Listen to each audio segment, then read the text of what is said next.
Okay, good morning.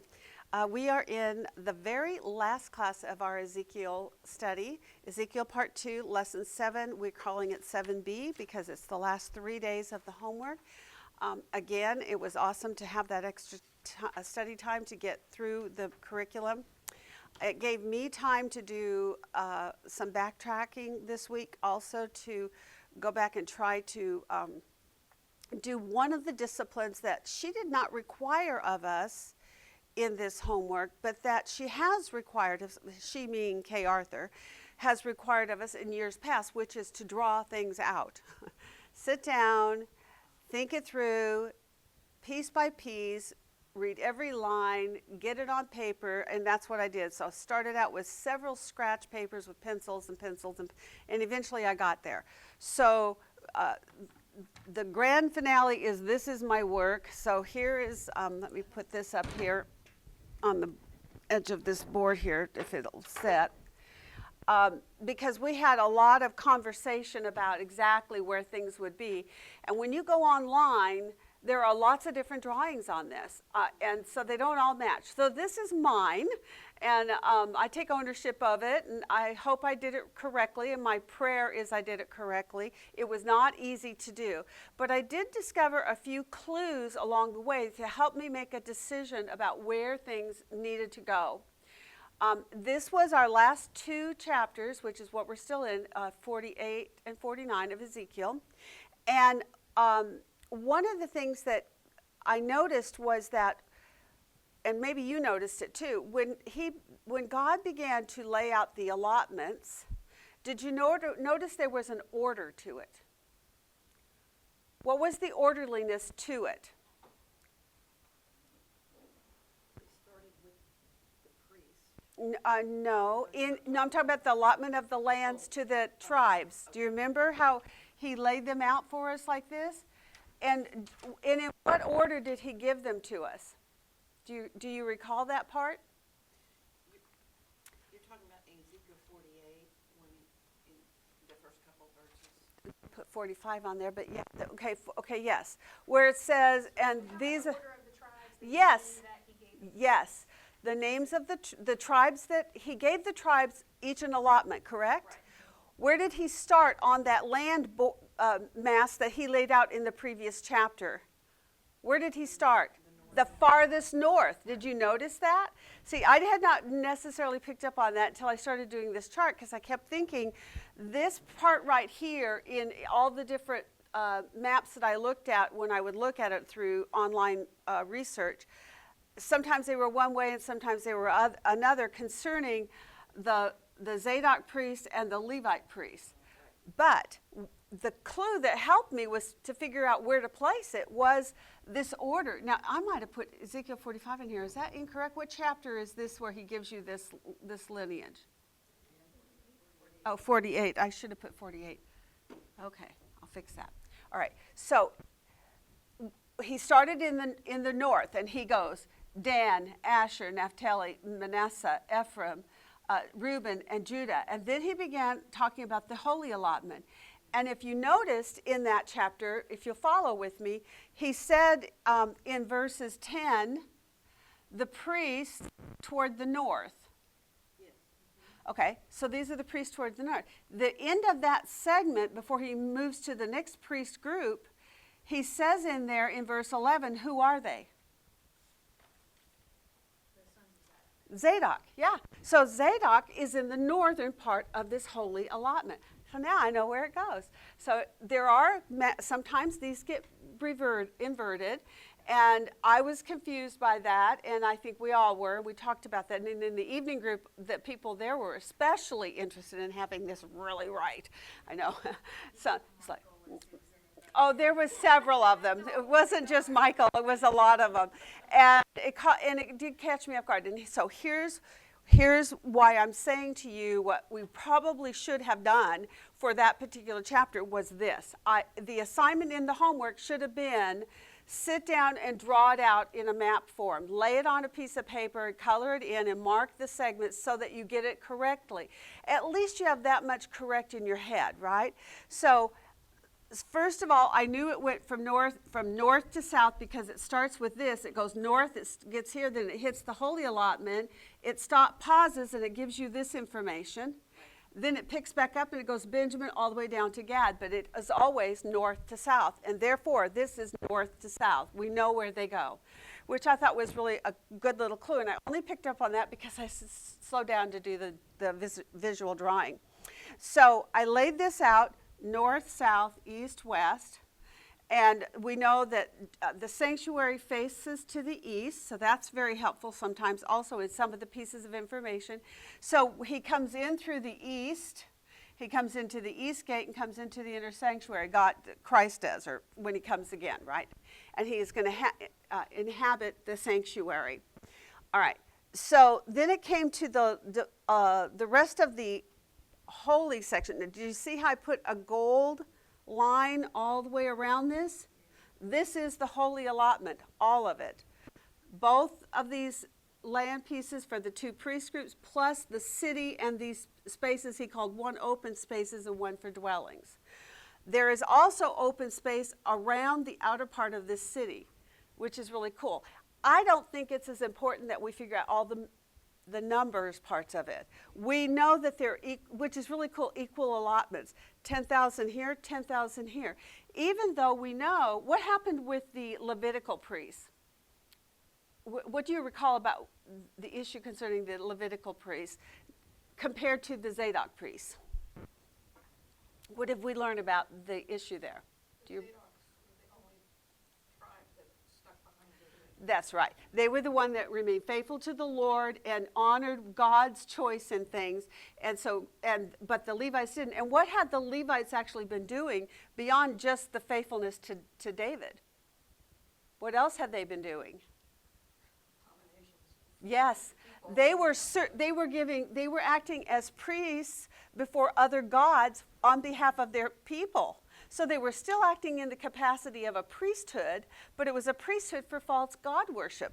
And therefore, the Levites, because of that, the name of the Levites were demoted in a way. It was a demotion. It was not an abdication of the covenant, though. The covenant that God made with the Levitical household, which, by the way, Zadok priests are Levites. They're just a specific clan amongst the Levites. They got to maintain the holy assignment, the holy allotment, and that's where the sanctuary is in their midst. And they are the priests who actually enter into the Holy of Holies and minister before the Lord.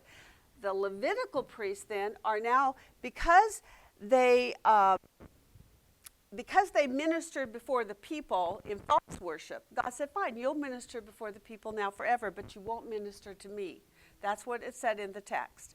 So they do not lose the Levitical promise of they will be ministers before the Lord forever. They don't lose the promise of that, but they do get a demotion in that they are the ones that are going to do all these other things concerning the work and service in the temple itself. They'll do temple work around. They'll take in sacrifices. They'll do the cleaning, basically. They'll also do all the boiling of the meat for the people in that outer court area, but they're not allowed in here. The Zadok priests are, okay? Okay, now within this is just a sanctuary block. Within this block, there are outer courts, inner courts, the Holy of Holies. I did not draw that on this drawing because it's just too much detail. All right. Then, so you get your Zadok priests, you get your Levitical priests, each get 10,000. And when you think about these others above, then each of these allotments above, it does not tell us what the allotment is. Did you notice that? It just says they get an equal portion. So the only way we could figure it, and I am terrible with math, so I didn't even try, but if you know how much mileage there is from that northern border marker, which is the Euphrates, and I can't remember what else the other one, there was another one. There was a city that was also a marker. And if you could measure from there all the way down to that other river, which is near as you're approaching toward Egypt, then cut out this much lot and then divide the rest of it equally, and then you'd know what their sections are. Does that make sense? Okay, I figured that much out. That's as far as I got it. Now, somebody who's much more brilliant than I and can figure math, and I don't even care, honestly. To me, what I understand is God is being fair. He is equally giving them a proportion. I will take a little bit of pushback against people who want to say that even in the layout of how these tribes are laid, that there is favoritism or whatever for different tribes. In other words, like, well, Dan is the farthest one away from the holy place because Dan did A, B, and C. Well, he did, but I don't think that plays in with the end time at all. I do know that there was a distinction shown to us here who gets to serve in the inner sanctuary in the temple, and where the sanctuary would sit would be on the land of the Zadok priests. But beyond that, there is no stipulation in text that tells us that Dan got pushed all the way to the north because Dan had done certain things during that time in his time on the earth, okay, as a people group. In Exodus, it tells us when they went in a certain order. I wonder if it matches up to that. I don't know. That would be a good thing to. Yeah. It would be interesting to, there is so much, what I have really discovered, I hope you have too, is there is so much more that we could really research and look at. If you were really a history buff and really wanted to know all the dimensions and all, some people do, and then they write commentaries about it, which is really cool. I'm not that person. To me, it's better to get the bigger picture and kind of just, in my mind, be settled with this is what God says it's going to be.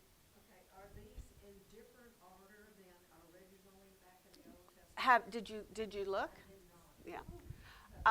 My answer would be, I think not, because for one thing, the land was not divided like this one is with equal portions of lots. They were kind of laid here and there. Dan, as a matter of fact, started down by the area where the Philistines are along that area there, and they didn't like it down there, so they went all the way north, and they were one of the first ones that went into captivity. So it's interesting. They rejected the land God assigned to them, and they went north. They went onto the border up at the very top. So it was a beautiful place that they picked, but it was also right on the border where the enemies could come in and conquer them, and they were one of the first ones to be conquered. But God gives them that northern place, which I think is really interesting. And I do think also the northern location in the millennial kingdom, because the land, topographically, the land is going to have changed so much, and Israel as a nation will have massively increased in its size because it's now going to take its full possession. It's not even really going to be geographically in a lot of the same places. I think Dan actually ends up almost all the way up into what is now Syria. So it moves way up. And Zebulun and Gad go all the way down into the Sinai Peninsula, or at least to the border thereof, somewhere along that line. So I didn't go into that much of it, but I did get this much. So when it talked about opening spaces in verse 18 of, I wish I could move. I can't move. Can somebody come and hold this so it doesn't fall? I need to get my scripture because I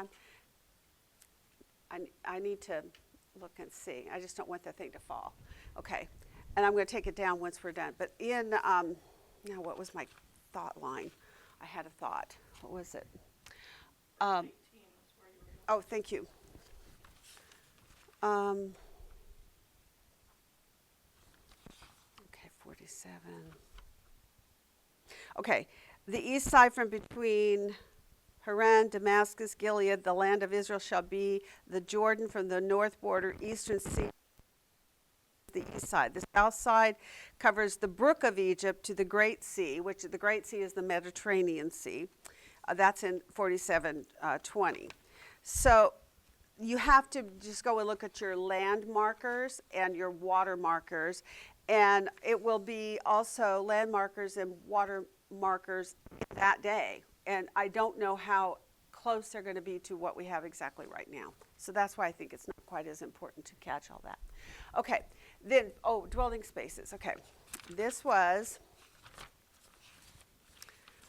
the part here in verse 30 to 35 in 48.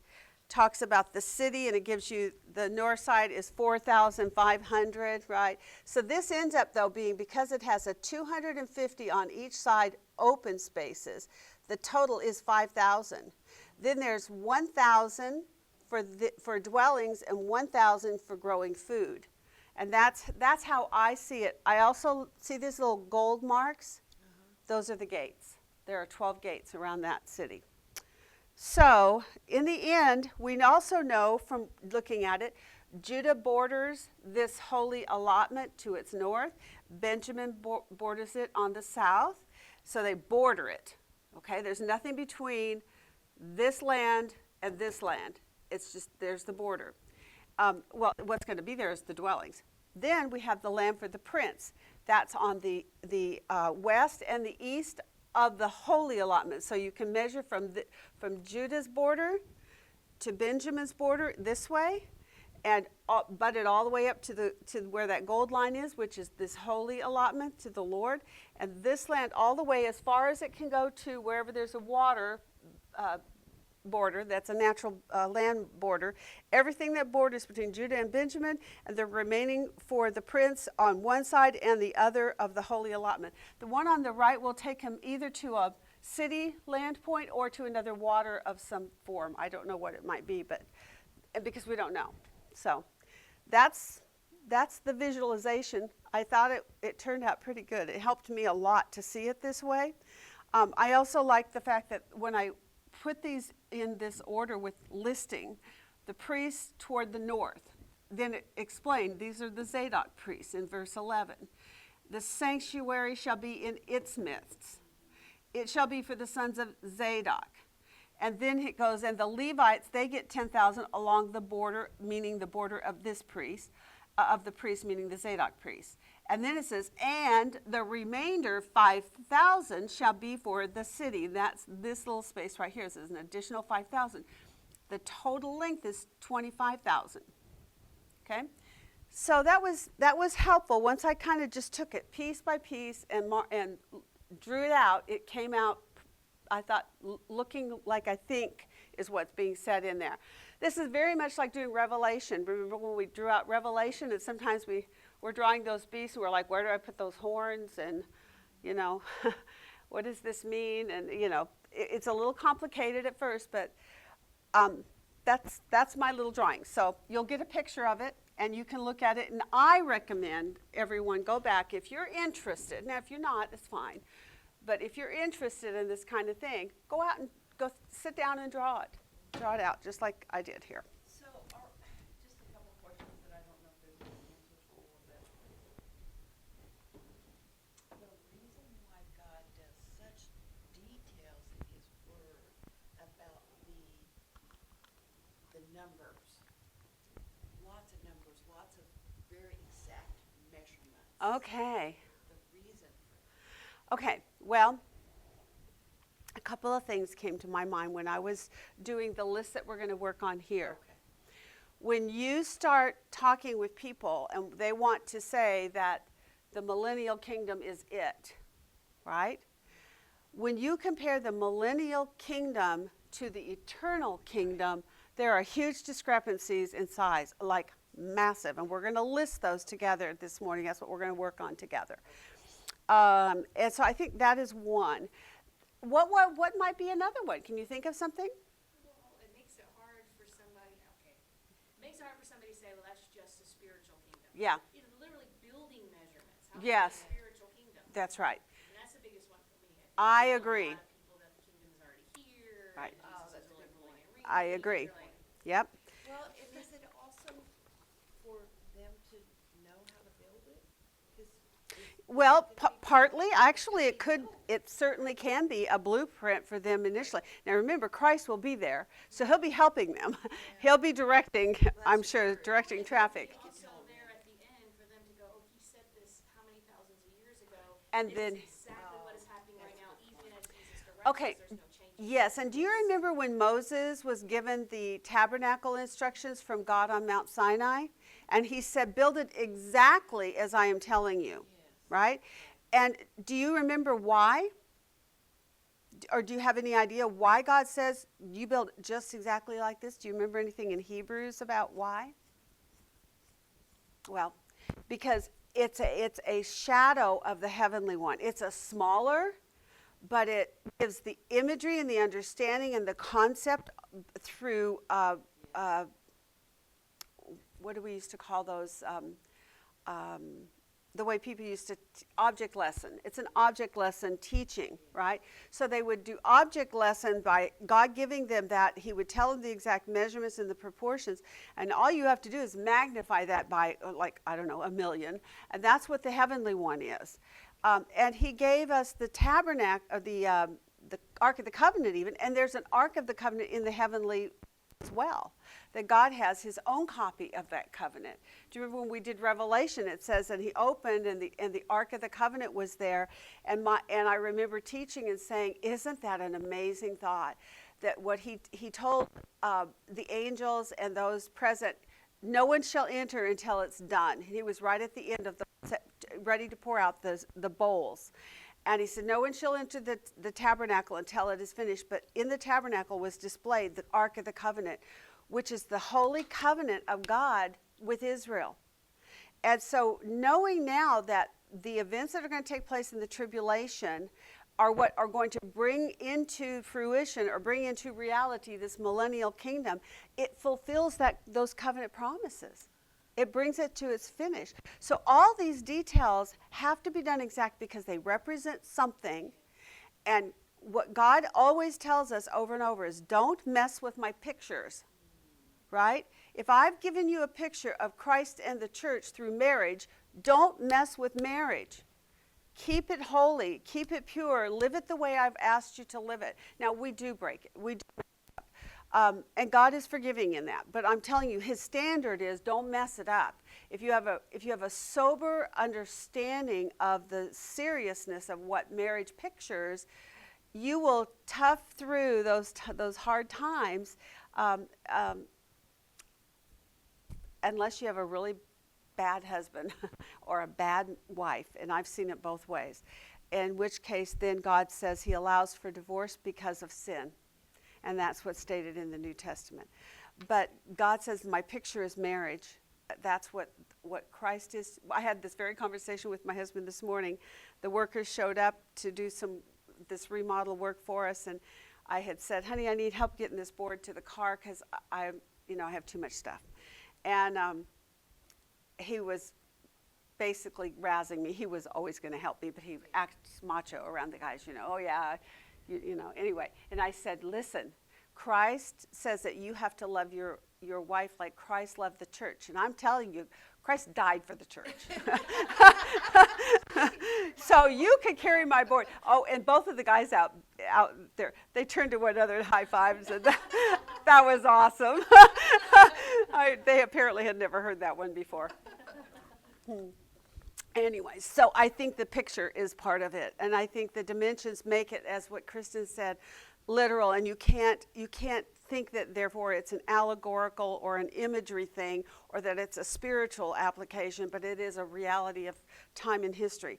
The other thing is, the more you study eschatology, the more details you get of a literal unfolding in history. One of the things we did in our Revelation study was lay out Revelation and showed through the text and through the Hebrew language that it is sequential.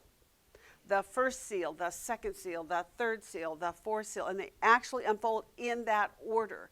And it's locked in because of the language. And when you look at that, then you start to say there's a reality to what we're looking at. Revelation was a little tougher because there was so much imagery that was kind of strange, dragons and beasts and 4 different beasts coming up out of the sea, and what did the sea represent? I mean, there were a lot of things, but we did eventually figure them out because the text will interpret the text. And if you are working with comparing apples to apples in your scripture, in other words, using prophecy books on the same subject and in the same time in history, and compare it with others, like for instance Daniel, compare it with Revelation, the two of them merge together, they complement one another, and they give interpretation for one another. So you just have to learn all these little tools. But when you change the picture, and if the picture is that precise, you know that God has locked it in and He said why. I think another thing on that, Susan, is that eventually I think there are going to be things about this that we don't get right now that have not been revealed to us, but that God will explain it to us when it's time. So there's some things for us to know right now, but there are other things that are concealed until God's timing. And I have a whole bunch of scriptures on that. I was going to give this as closing exhortations, but I'm going to read them right now. The difficult to understand teachings in this prophecy leave us pondering over many questions. We have so much to learn about the Old Testament, and that is definitely a big challenge for us. So that becomes the biggest difficulty for most of us, is we're New Testament. These are all Old Testament things. But here's the word of encouragement. Number one, let's be thankful to God that our salvation does not depend upon us understanding unfulfilled prophecies of His word. Our salvation does not depend on us figuring it out perfectly right now. So you can give yourself a break and just say, I am meditating on it day and night, that I may know how to handle God's word and how to live it out. But the things that are still a mystery to me, and that I either am not mature enough in the word to fully grasp, or that I just haven't gotten all those pieces together yet, it's okay. What you do have is remind ourselves that the things necessary for our relationship with Him are plainly taught. You go back in, which is what we're about to do. After we leave Ezekiel now, our next study is going to be Colossians. I do that on purpose. I go Old Testament, New Testament, Old Testament, New Testament. First of all, for a refreshing, it helps. Old Testament is real detailed. It's all historical. It's literal, factual. When you go into the New Testament, it's all spiritual application. It's anointing to the heart and to the soul. It's exhorting. And they are pragmatic and they are literal, but it's on a different kind of thinking level. So those things in the New Testament, which when we get into Colossians, it's all about who Jesus is. The deity of Jesus Christ is going to be on full display for us. It's going to be so fun. We do have a total understanding of those essential things. They are made very clear to us in the New Testament. We don't have to grapple over those. And as for these future events then, let us patiently wait until God reveals these things to us. Now here's a verse that I found. In Luke 8:17 it says, "For nothing is hidden that will not become evident, nor anything secret that will not be made known and come to light." I love that. There are 4 more verses. I've got them listed here for you in Deuteronomy, Proverbs, Ephesians, and even one in Colossians chapter 1. And then there's a final thought I have here. The doctrinal foundations that we have established in what we've done so far in this Ezekiel study, these have equipped you completely to be able to now build upon that. Because the 2 pillars are, don't violate your known doctrines. These things that we have covered, these are your known doctrines because you got them right out of the Word of God. We laid them straight on the board. There's no question on, that God said it, right? Now, whether we fully understand it or not is the other question, but still, He said it, it's there, and therefore I believe it, right? So you stand on that. But you can broaden your eschatology now that you've done an Ezekiel study. And for those of us here, we have done Revelation, we have done Daniel, now we've done Ezekiel. I mean, we've done Revelation several times. I've done Daniel several times. Ezekiel, this is my 2nd time through with you all. So, yeah, you're well equipped. You can do this. And I can say that for myself, I understand Ezekiel so much better this time. And every time you do it, you'll get better. So I wanted to finish this out. Hebrews 11:13-16, and I'm only going to read a couple of excerpts out of it. But as a word of encouragement, he's speaking about the people in that hall of faith, they call it, rather than hall of fame. It's the hall of faith. He says this about them: all these people were still living by faith when they died. They did not receive the things promised. They only saw them and welcomed them from a distance. They were longing for a better country and a heavenly one. And I added in on my paper for you in parentheses, they were patiently by faith longing for a better country and a heavenly one. So I think that actually it's kind of closure to what we've done here, but it's fine to put it up front. It's good. All right. Any other thoughts on that particular part? Because that's kind of like review of what we did last week, and it kind of gets you back on board with where we're at right now, because part of this is going to fall into what we're going to be looking at here. Okay, I'm going to do a real quick context review as our close up to what we're doing here today. Author was Ezekiel, yes? What do we know about Ezekiel's calling? What was he called to be? A watchman, a priest, and a prophet. Okay. And the recipients, who were they? The Jews. Exactly, the Jews. And do you remember historically what was going on for the Jews at that time? There was a third siege that was coming. So Ezekiel and the group that he is ministering to at the time that he received these visions, they had been taken in the second siege of the city of Jerusalem. And so the first siege was Daniel, a few years earlier. Then came Ezekiel and the 10,000, they say. Then the last siege is where we culminated as we moved along into about chapter 33, I think it was, of this book. And then the whole city had been taken, and now all of Israel was off their land. They had been completely cast out of their land. Why? Disobedience. Worshipping other gods. Right. Thank you. We're getting closer. What is our key repeated phrase that God keeps saying about them? What is the theme for the book? I'm going to do all these things that I'm showing you here in the book of Ezekiel, so that when I do them, that means everything that I'm going to do includes what was going on in the days of Ezekiel when Israel was first taken off her land by Babylon, starting in 605 BC. That's a long time ago. And then he's bringing us all the way forward into what's going to be the millennial kingdom and eventually the eternal kingdom. And he's saying, when I have done all these things, then they will know that I'm the Lord.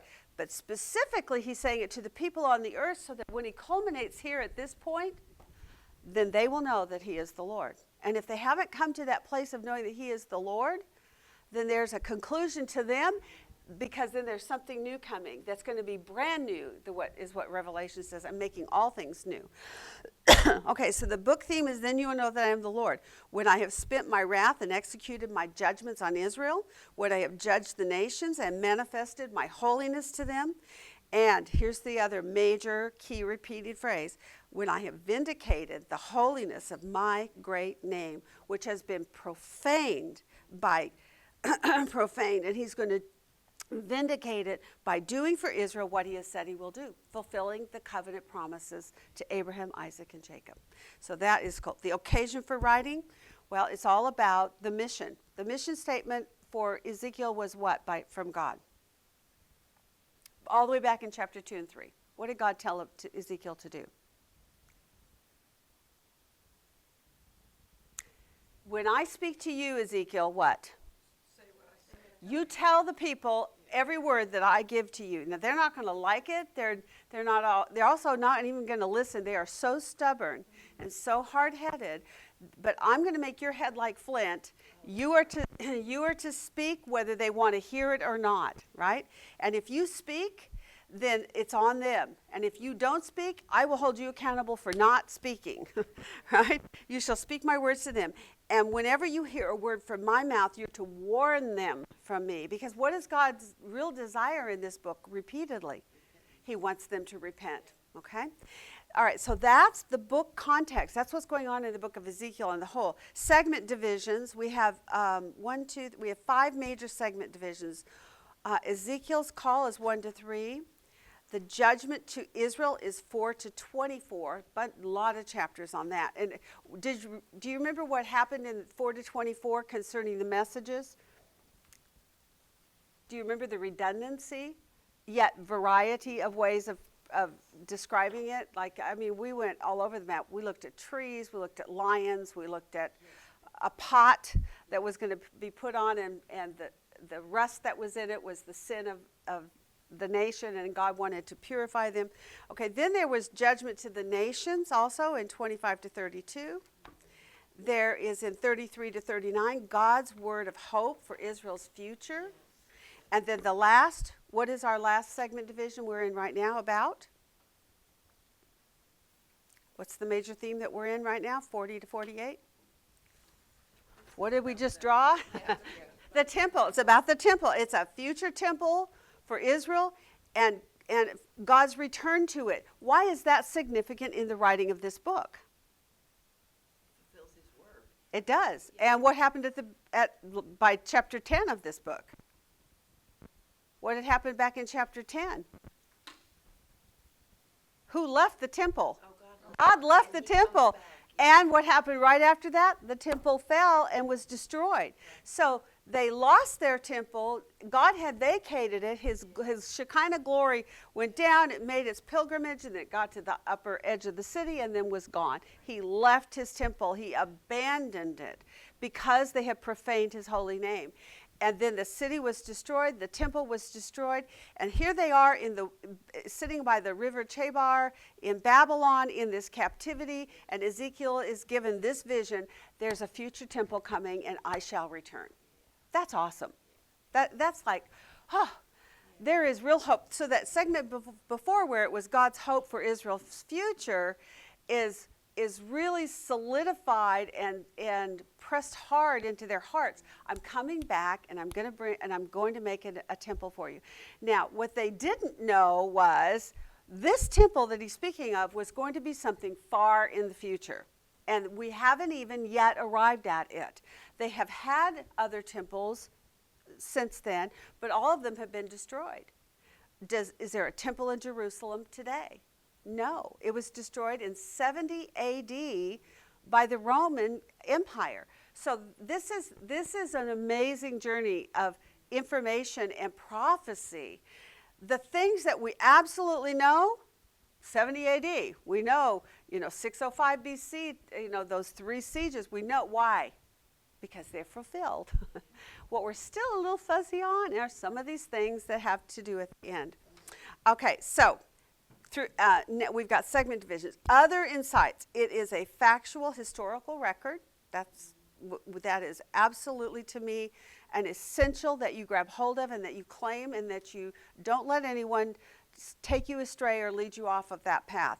History past, now fulfilled, gives us certainty and confidence in the future events that he is promising them here. History future, loaded with massive amounts of details, and it's exactly what you said, Kristen. It makes it impossible and illogical to make this imagery, okay? The book is linear. Did you notice that? He starts in 605. If you're doing a timeline, he starts in 605 with Babylon, and he progresses forward and forward and forward until you get to the end of the age, and eventually where we're not yet at the millennial kingdom, we're not yet at the eternal kingdom, but those are linear, in a linear way.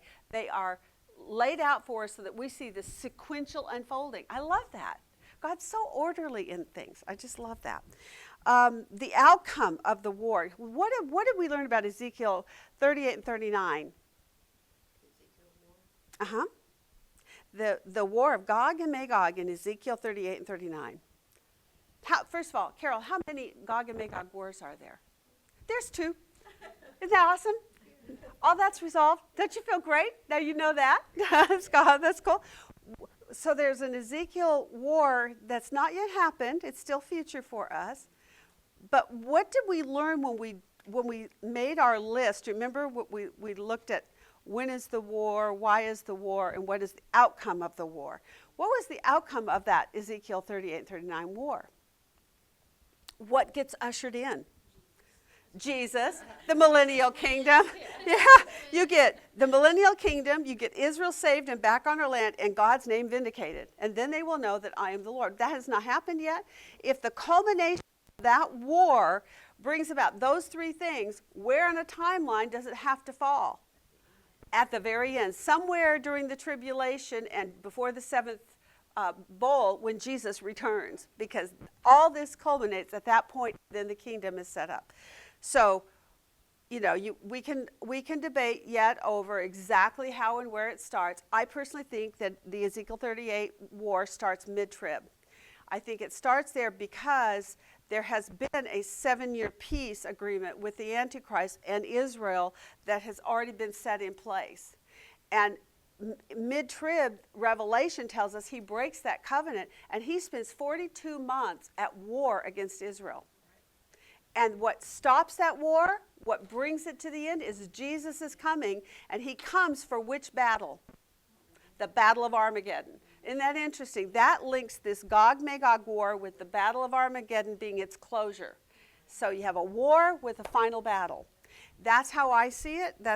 I do think that when we did our list making, it lays out perfectly when you actually think it through.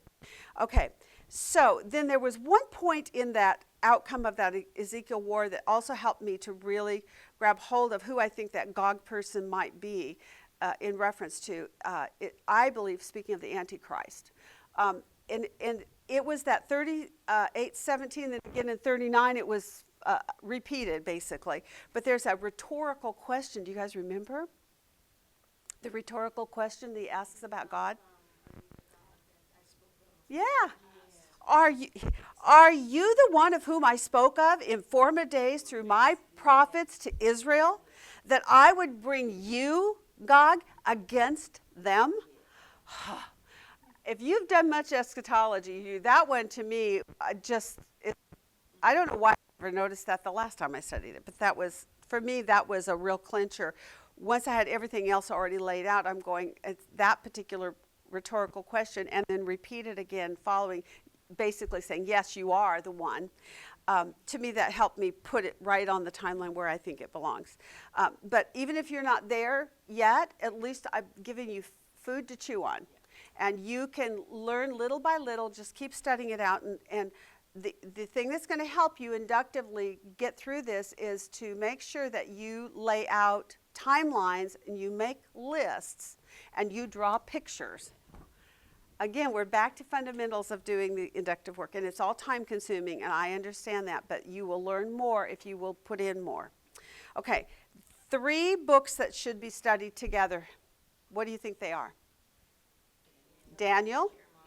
Oh, there's Jeremiah too. Ezekiel. I didn't add Jeremiah in there because it's almost a redundancy of Ezekiel, but Daniel, Ezekiel, and Revelation. Because they literally interpret one another. They lay on top of one another beautifully. Okay, so that's our review. Now we're ready to talk about other things. I do want to remind you, do not forget to finish up your Ezekiel at a glance chart. I'm going to run through my titles of what I have in that last segment starting in 40 through 48. I'm just going to give them to you verbally.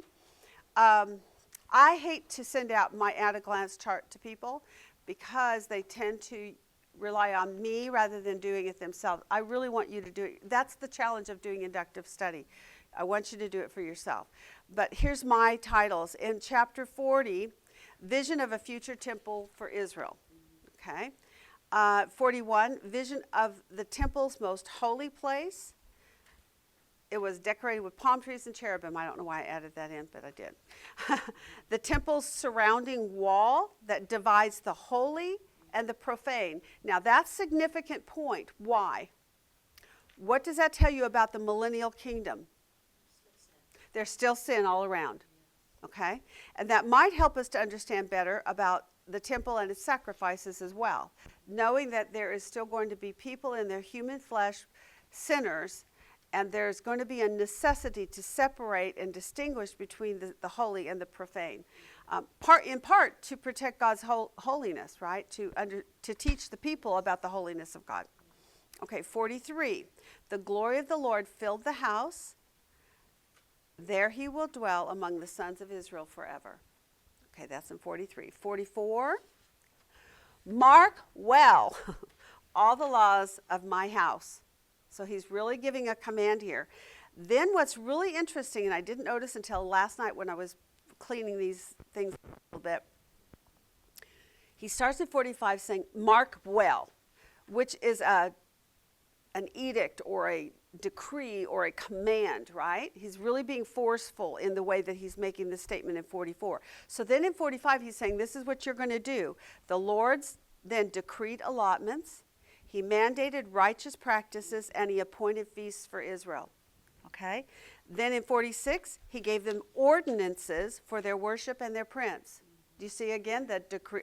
Mark well, ordinances for their worship and prince. Mark well in 47, the temple's life-giving water, or you could call it the living water, and he gave boundaries established for Israel's borders. So he doesn't leave it to them to figure it out. He says, I'm telling you one more time, these will be the boundaries. He gives very specific, fixed markers of land and cities, land markers like water, bodies of water, and then cities, so that they could mark it out and know exactly what God is speaking of. So he gave those, mark well all the laws of my house, boundaries established for Israel's borders. Then in 48, he decrees the tribe by order and equal portions.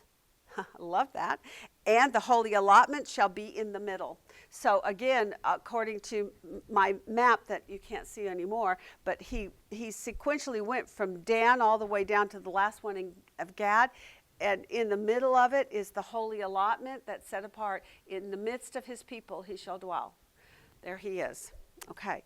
So Ezekiel at a glance. I will be sending out this chart to you this week. And this one gives you a little review of your author, recipient, the occasion for writing, and that kind of thing. That might be helpful. Okay, so we're making some progress here. We've got a lot of stuff out of the way. Okay, now we're ready to do what I think is the major portion. What we had to do days 3 to 5, boy, was it a lot. And I finally had to go back and make myself really clarify what I was doing here. She started on page 97 giving us information about events leading up to the millennium. Then she took us into page 98, subject study about the church. Then she took us in page 100, study again about Israel on the whole, just gave us cross-referencing and also internal scriptures to go back and reiterate the things that we have concrete information about. Then she did one starting on page 101 about the nations. And then she even went on beyond that, which is really cool because for those of us who did do Revelation, she took us into Revelation. For some of you, it's new information. For the rest of us, it's review. But she started us at the Great White Throne Judgment. She took us to the new heaven and the new earth, and then a very lengthy reading in 21 and 22, the entirety of it, about the New Jerusalem and the eternal kingdom. Then she culminated it back in Hebrews. Now, what was interesting, I read to you a passage in Hebrews that I picked out for you all. And then when I got to the last page of this, I went, look at here, she's in Hebrews. We missed each other, though. I was in the middle. And I did the same thing when she gave you guys a closing exhortation in 1 Peter. Do you know where I went? 2 Peter. So again, isn't that the coolest thing, the way the Holy Spirit works sometimes? I mean, it was encouraging to me because it was like Kay and I are kind of on the same page here. She just hit it at slightly different perspectives. But I have this will be sent out to you also. This is the passage that Kay wanted you to read. That was her exhortation to you in closing of this study. And it was about this Peter here in chapter 3. He says, to sum it up, all of you be harmonious, sympathetic, brotherly, kind-hearted, and humble in spirit.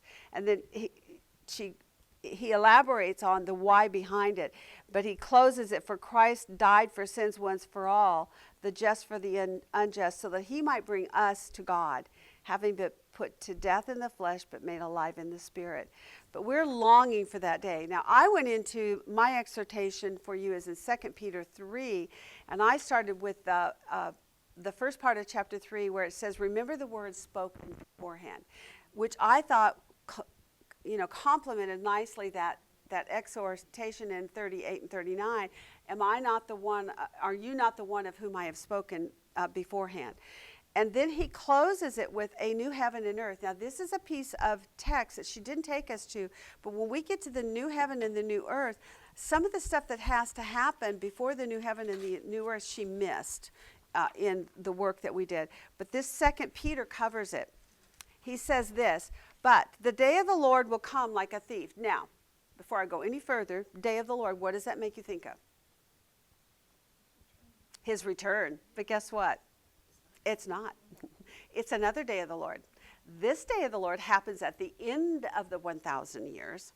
It's still a day of the Lord, right? God is intervening in history. But this was cool. But the day of the Lord will come like a thief, in which the heavens will pass away with a roar. The elements will be destroyed with intense heat, and the earth and its works will be burned up. That's talking about this time, kingdom and everything on the planet is going to be burned up. And God says then in Revelation, where she took us, I am going to make all things new. And that's the eternal kingdom that's to come. But I felt like that was a little piece of the puzzle that for people who don't know it, they would definitely need to have that little piece of information added in there. But I wanted to make sure you know that the day of the Lord is speaking of at the end of the 1,000 years. Okay, therefore in verse 14, beloved, since you look for these things, be diligent to be found in him by peace, spotless and blameless, and regard the patience of our Lord as salvation, just as our beloved brother Paul did, according to the wisdom given to him. And then in verse 17, he concludes, be on your guard, so that you are not carried away by the error of unprincipled men and fall away from your own steadfastness. The things that we have established at this point in Ezekiel, even if we don't get through all of this exhortation to you is really important. You need to hold fast to what you have learned, because what you have observed for yourself, taken all the notes on, done all the research, all the word studies, all the list making, poured over it, read over it, and you're doing it in context. You now have doctrines that you do not want, and that if anybody tries to give you anything else, you need to fall back and say, these are the known doctrines. And don't let unprincipled men or people who imaginations of what they think the future is going to be like, or we're living in that future already, which is what some people think. Don't let them cause you to fall from your own steadfast, but grow in the grace and the knowledge of our Lord Jesus Christ. Okay, so I almost feel like I did the ending before the beginning. But I didn't want to miss that. And I know what's going to happen. We're going to get into this, and I may not get back to all this, so I did it backwards. I got 1 hour. That's a lot of time. Okay. I was going to read a devotional. Thank you for reminding me of that. Becky Hinojosa sent this to me this morning. It's a devotional from today's Turning Point with David Jeremiah. Does anybody read that today? Okay, because this is really, really good. Thank you, Becky. Okay, so this is called God's Inheritances. So we've been looking at the inheritances, right? The allotments that are going to be provided for Israel in particular. Well, this one is called God's inheritance. I pray that you may know, this is Ephesians 1:18. I pray that you may know what is the hope of his calling, what are the riches of the glory of his inheritance in the saints. Did you catch that? His inheritance, God's inheritance in the saints. That's, oh yeah, when God is giving allotments of inheritance of the land to the people and the sanctuary to the nation, and his kingdom rule to the whole world as an inheritance and as a fulfillment of his promises, he's saying, yeah, but you know what? You all are my inheritance. Awesome. So he goes on to explain. It's very short. In his latter years, a grandfather tells his grandson that in his will he is leaving the young man a piece of property. But when he says something unexpected, this property is your inheritance, my gift to you. But I also want you to know that you have been my inheritance. You have been God's gift to me. The Apostle Paul uses the sense of inheritance in Ephesians 1. in verses 13 and 14, he says, the Holy Spirit is the guarantee of our inheritance, right? You've been sealed until the day of redemption. And he said, our eternal life with God, which is his gift to us. That inheritance is our eternal life with God, which is his gift to us. But then in verse 18, Paul speaks of his inheritance in the saints, God's inheritance in the saints. In some mysterious way, God sees us, his saints, as his eternal inheritance. Just as the grandfather found pleasure and joy in the life of his beloved grandson, so God takes pleasure in his people. That's out of Psalms 149:4.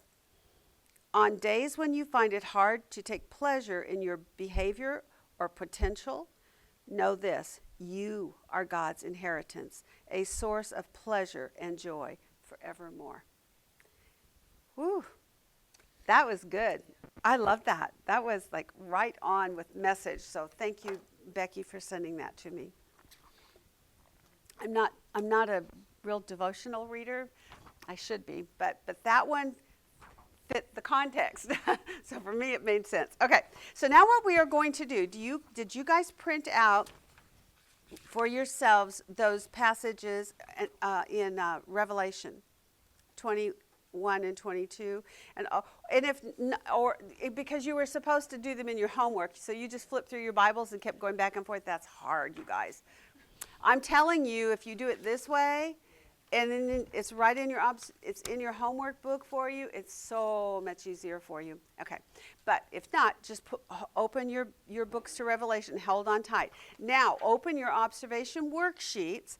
We're going to start back in chapter 40, and we're going to do basically a review, and I'm going to guide you to the verses I want you to read, and we are going to put some points about the millennial kingdom that I am calling identifying marks or qualifiers, right, of each of these two dispensations. We're going to compare this dispensational time in history called the millennial kingdom, which is a 1,000-year reign time frame.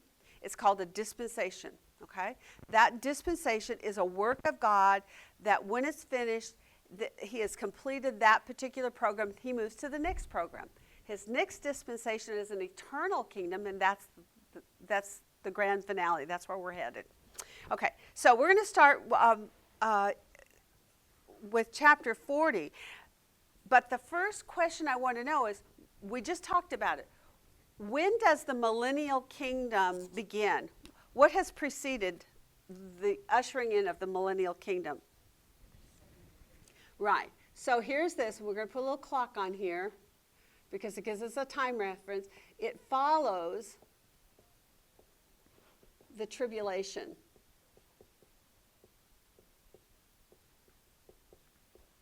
Okay, and it also follows or I'm going to say it this way.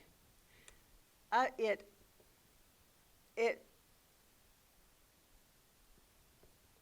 ushers in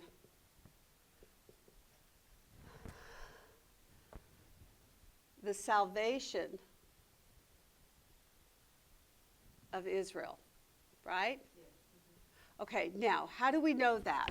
How does Israel get her salvation? What does God do in order to bring her to her knees and bring her into salvation? Persecution. Yes, persecution during the tribulation. So the tribulation is the time factor that you know that's going to precede the millennial kingdom, because it's that tribulation that God is going to use to squeeze and press. And he says, purge and refine and purify Israel. And we know from Zechariah chapter 13, verse 8 and 9, how much of Israel is actually going to survive and come out of it and come into the millennial kingdom. 1/3. Of those who are physically living on the earth at that time, 1/3 is all that's going to remain of all those that are living at the time. So that's, I think, an important qualifier to keep in mind. 1/3, he ushers in the salvation of Israel, 1/3 of them. That's those who are still in their human flesh, okay? Oh, I guess I did that up there. Okay, now let me do this. The next thing is this. Now we're going to talk about the temple starting in 40. Where is this temple going to be? Yeah.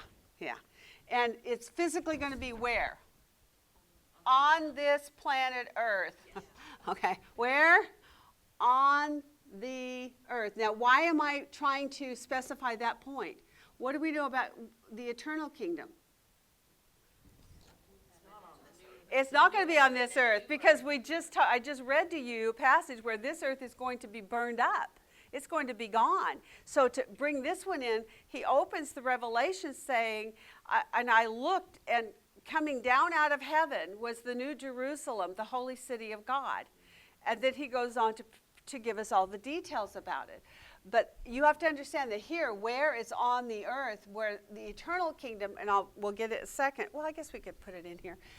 What was it, 2 Peter? 2 Peter 3, I think it was like 10 to something. Let me see here. 10 to 15.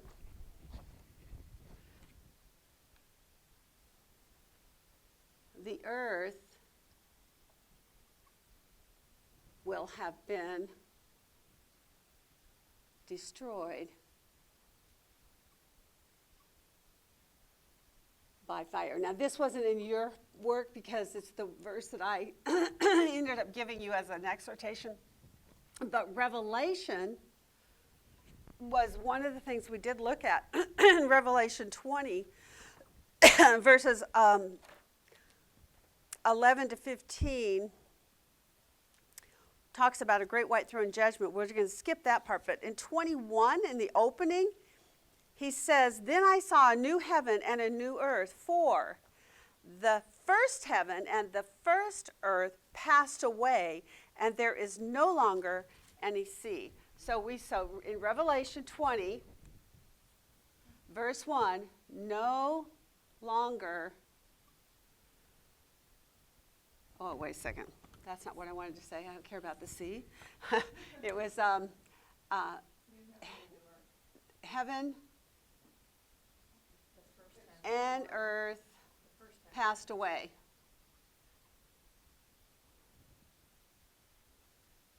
Right. So that's kind of showing you now when you're making a comparison.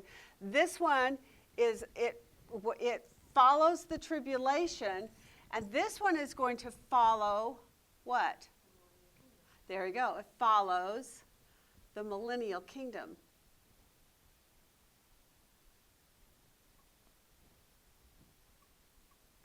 And that we see in Revelation 20, where it talks about the judgment and the earth giving up its dead, and then the sea that's in 11 to 15. 20, 11 to 15.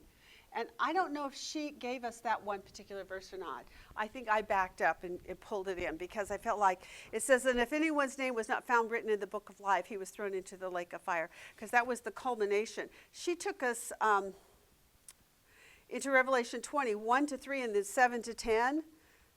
And then she skipped 11 to 15. So I added in that verse 15 in particular as the conclusion statement. Okay, so that's just, I'm showing you that, and we will go back to this now and finish it when we're done. But what I want to do is get everything we know about the millennial kingdom by way of review, and we're going to add in, these are the kinds of points we're looking for. We're not looking for all the details. I don't want measurements. I don't want to know who did what or even the why necessarily. What I want to know is just the fundamental pieces that might be qualifiers that would distinguish this time frame from this time frame. Because for you and I as students, and if we're going to defend our faith, we need to have a few of these things really anchored well in our head that we can say, no. When I'm reading the scripture, oh, no, that's not talking about the new heaven and the new earth, which, by the way, we fall into all the time. We start thinking about the future, and there's no more tears and no more crying. We go here. We think it's here, but no, it's here. So we want to get these things on the board so that we see them really clearly. Okay, so the first thing we want to do is going to be on the earth, and now we're going to make a list about the subject concerning the temple, because there's going to be a comparison between this temple and what happens over here. Okay? So in this temple, what are some of the things that we learned? Go to 40, verse 2 and 5. And tell me what you see right there. In 2, it is on a very high mountain. Yes. And that one was really cool because that one made me think of the passage back. It must have been way back, like even maybe chapter 17 or something. It talked about a stately tree that he would plant on a high mountain, and a high and stately mountain. Yeah, so we'll be in Israel on a high mountain. Okay, that's in 40, verse 2. In verse 5, what do we know about that temple? There's a wall around it. It has a wall around it. A wall around the temple. And do you know how big that wall is? What did you conclude? Did you make yourself any notes in your observation worksheets about how long each of the walls measurements? Is it a mile? About a mile. Yeah. I'm just rounding it, but about a mile. So I'm going to put 1 mile square. So it's a mile this way, a mile this way, a mile this way, and a mile this way, okay? And that's in 40, verse 5. Then go down to verse, just look in general. Did you notice there are distinctions concerning this temple? There are distinguished areas. What did you learn by considering that? We see the outer court, we see the inner court, and we see the inner sanctuary, correct, in those chapters. So, and actually the inner sanctuary goes into chapter 41, but 40 covers the outer court, the inner court, and then later the next chapter goes into the inner sanctuary. What did you learn about that? What are these divisions of places? Who are they for? Who gets to go where? Does everybody who lives in the millennial kingdom get to just prance into the temple anytime they want? Does anybody who wants do they just get to go even into the inner court? No. So what did you learn then about what God said in those chapters about making distinctions? Right. And the distinctions are from the profane and the holy. Yeah. So that's really important to keep that. It's a very identifiable marker that when you see there's a distinction between the profane and the holy, and if that's the conversation going on in that passage, you're talking about this kingdom. You're not going to be talking about that one, because there's not going to be that kind of distinction when you get into the eternal kingdom. So here there's an outer court,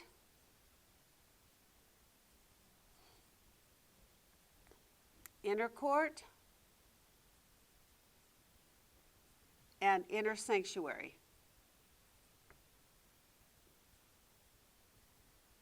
Okay, I'm going to give you the verses. 40:17. These are the ones I picked out. You could probably find others, but it's the ones I got. 41:4 for the sanctuary. Okay, so that just shows you that there are these very distinguished markers concerning this temple. And then he says about them, there are places for the people, the common people, and then there are the holy places. I'm just going to put the common, because that's one of the words the text used, for the common, meaning all the people, 42:14, and then places for holy things, places for the holy. And do you remember an example of what he said you can't do if you're allowed to be in the holy places? What must you do when you come in and go out? Yeah, you have to even take your garments off, because even your garments are considered holy. And we talked about that before. Do you remember why we kind of decided would be the reason not to take your holy garments out? Because the radiance of his glory out into the general population. Okay.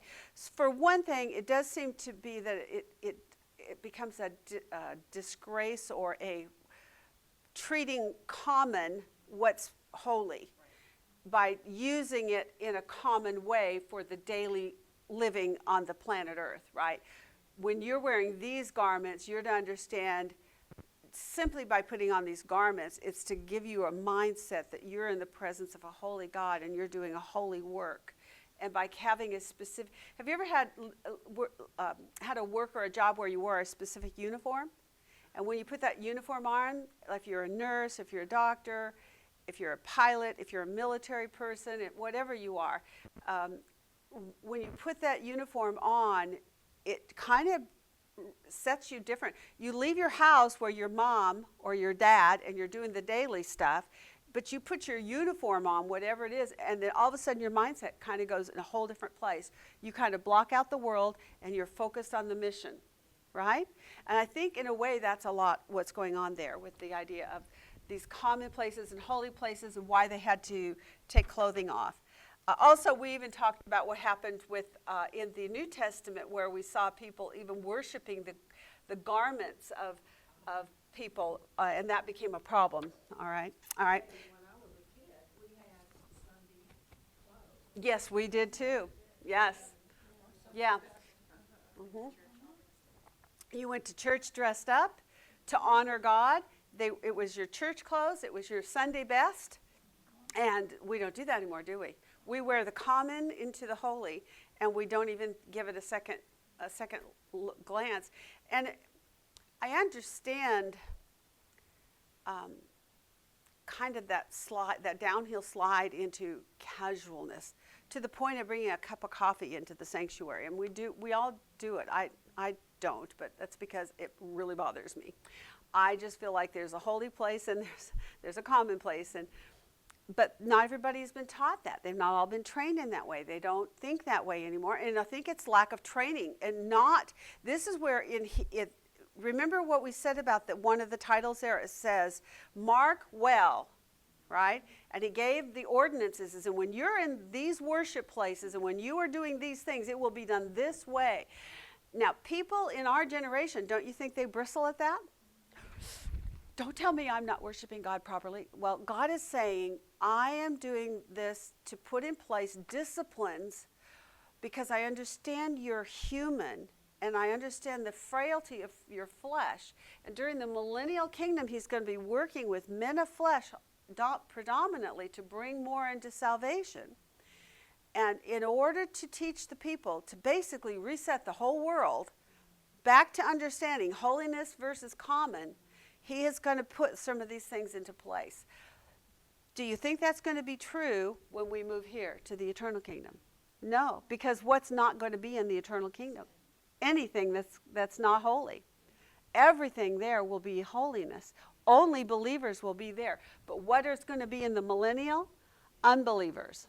And so these rules and these qualifiers that we're looking at let us know we're in the millennial kingdom when we read them. Now, he does tell us one really cool thing, and that's in 43:5. What's going to be there, and where is it going to be? Starting right in that whole area in 43. Glory of the Lord. Yeah, the glory of the Lord. It's going to fill the house. And does it go on to tell you where the glory of the Lord goes to fill in that house? Inner court. Yep, into the inner court. Very unique. It's a qualifier to say, oh, he's in his temple, not just in his temple, he's in the inner court, okay? The glory of the Lord. It's really cool that he's going to be there, but he's taking a very specific location. The glory of the Lord will fill the house. And I just put inner court, inner sanctuary. Okay, and that's in 43:5. And I don't remember if the sanctuary part was in that same verse or not. But and it goes on in verse 7 to tell us two things about that. This filling of the house. What does it tell us about? So he'll be in the inner court too? I thought just in the holy. Well, the inner court is where the inner sanctuary is. You have to go into the inner court to get into the inner sanctuary. The Holy of Holies. And then there's the Holy of Holies, which is the sanctuary. The sanctuary is in the inner court. So that's why they call it the inner court. Okay? They call it, I know, but the location of the sanctuary is in the inner court, so he goes into the inner court. Because it's all just a holy place. There's no. Everything in that section is holy, and only the priests are allowed to go in there. No common person is allowed to go in there, only the priests. And the sanctuary is even forbidden to the Levitical priests. Only the Zadok priest can go into that Holy of Holies, which is where he goes in the inner court. He goes into the inner court, into the inner sanctuary. And we know that because of what I'm directing you to right now. Read verse 7. Okay, verse 7, what does he say there? It is the place of my throne. And it is also the place, I love that. The place of the soles of my feet. So that tells you he goes into that Holy of Holies right there. It's the place, it is where his throne is, which is the mercy seat. He'll sit on the mercy seat. And remember when we talked about the mercy seat and what they would do in offering of sacrifices on that Day of Atonement is they would sprinkle the blood on the mercy seat, and then the rest of the blood would be poured out before the mercy seat, which is what would happen when Jesus sits on the mercy seat in this time. Where does his feet go? Right where the blood that was poured out before him. This is the place of the soles of my feet. Isn't that awesome? So when he says he will fill, and he talks into the inner sanctuary, the way he goes to the inner sanctuary is by going into the inner court. Okay? Okay. It is where Jesus will dwell. Is God there? No. It is where Christ will dwell. Another distinction right there that I happened to slip in. 43:7. Okay? Now, he goes on to say, now this is the law. This is the part I was talking about earlier. That's the temple. Now this is the law. The law of the house. And the house is the temple.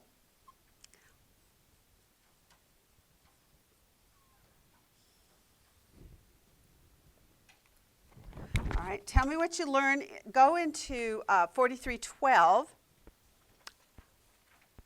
When he talks about the house and the temple, geographically, where does it encompass? Okay, and we actually already put that on here on a high mountain, but we could add up here. 43:12 goes on to say again that is but that where that temple sits is considered the most holy. All right. Ezekiel 17:22, this is the one I told you earlier. Flip back to 17:22 and read 22 to 24.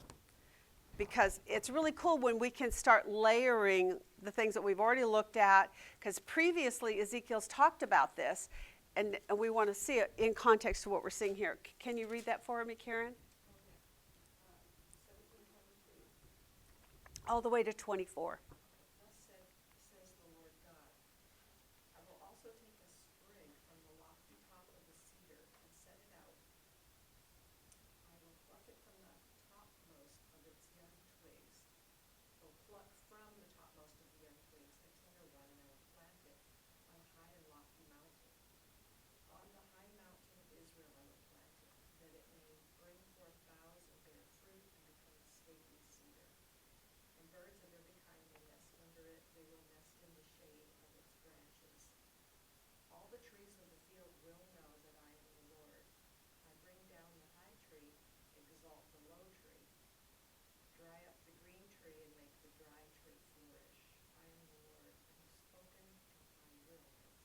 Wow, that is so cool. When you read that in context, what you're looking at right here, then it's like, wow, that is exactly what he's going to do. And talk about a layering with Daniel, where Daniel is given a vision of a tree where the branches of it, the birds of the air rest in it and find nourishment and shelter in it. God then says, mine is going to be an even greater tree than that. It's going to be stately on a high and lofty mountain. And so that's what we're talking about here. Okay, so that was the first thing. Then he's going to what is he going to do concerning the temple? What is the function for the temple? in 43:18-27, there is a procedure that has to take place in order to prepare this for use. What does he say has to be done? Yep, has to be consecrated. So what does that tell you about the articles that are going to be put in there have been built to go into this temple?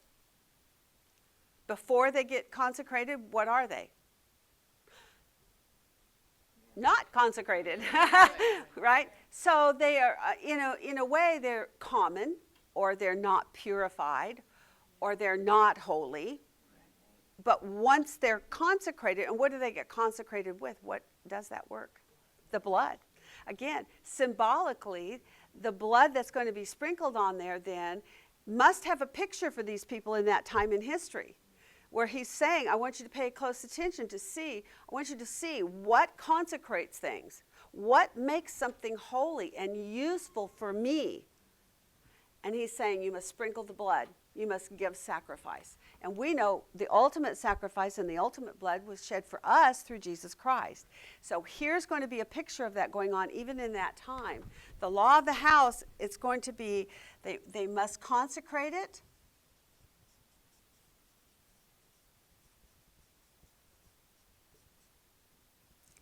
With blood and sacrifices. Okay, so that, and I'm just going to put 43:18-27 on the whole. That kind of is the whole section in there.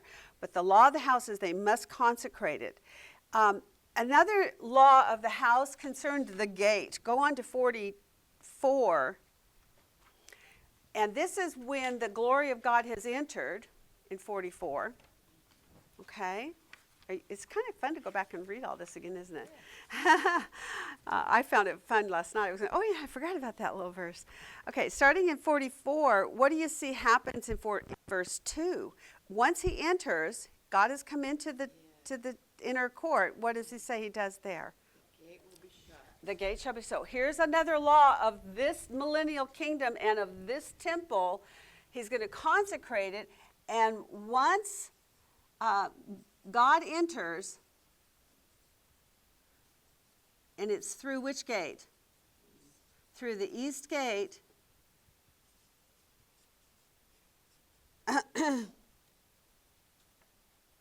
It will be shut. And he actually reiterates it. He states it and he states it again. He says, because I entered into, because the glory of God entered in through it.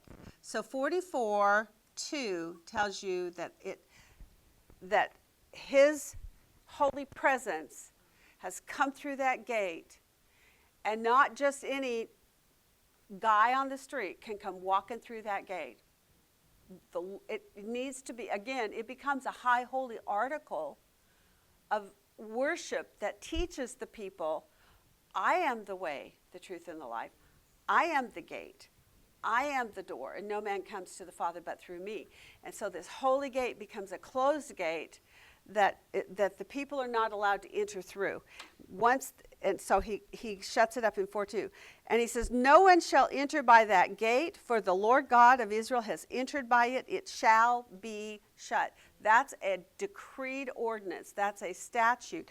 That is the law of the house. Okay, now concerning the prince, let's talk about the prince in this time. We again, who do we think the prince is? Do we have any ideas? And the answer is no, we really don't know. We know it's not David, because why? This prince, we've learned as we've studied about him, he's going to have children and give inheritances to his children, right? And he's going to have servants who are serving him. And he is going to have inherited, according to our map, one of the princes anyway, will inherit land that sits adjacent to the sanctuary itself. And that particular prince seems to be the one who's in charge of offering sacrifices for the people of Israel on the whole. They have to actually give a tax of sorts to him on a regular basis so that he can give those to the priests to offer atonement for the people. So he's in human flesh, whoever he is. That won't be David. David will come in resurrected body. He's going to be bearing children. That's not David. That's not Jesus. And he's allowed to, actually in earlier ones, we said that in verse 44, verse 3, what's he permitted to do? Yeah. He shall be permitted to eat bread. So that's human flesh there. Eat bread before the Lord. Not that we won't eat too. I think we probably will, but okay. And sit where? Where does he sit to eat bread? Yeah, in the porch of the east inner gate. He's not allowed to go into the holy part, but he's allowed to sit in the gate. And only he gets that permission, right? I need a drink. Excuse me.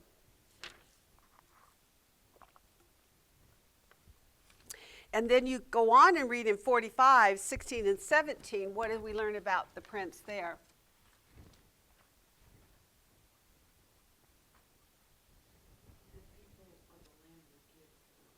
Okay. So that's that segment that I just mentioned actually.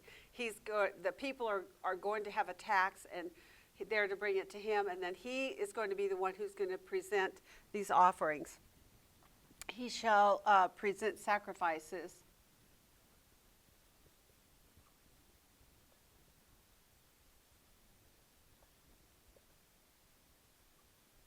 And maybe other things as well, to the priest.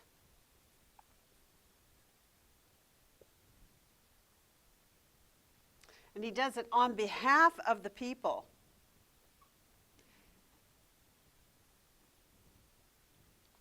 Of the house of Israel. Now, I think this one was interesting too, because the idea of him being a representative of the people before both the priest, but also particularly before the Lord, also tells us that he's in flesh, because he's representing the people of flesh. Yes. Okay? What do we learn about the people in this time frame in general?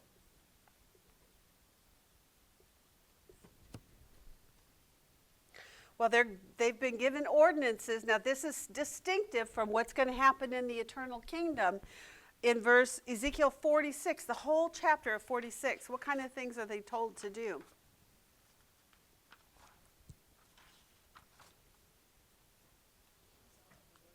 Mm-hmm. They're told, they are going to, the people, and he literally says, basically, they will celebrate. It almost could be stated they must. And by the way, if they don't show up for some of these appointed feasts, what happens, even concerning the lands around them, the nations around them? No rain will fall on them. So it's not like this is optional.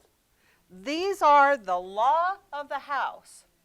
The prince must do this. It says he shall, and the people shall. They shall celebrate Sabbath, new moons. We're going to get to understand that a whole lot better. Appointed feasts.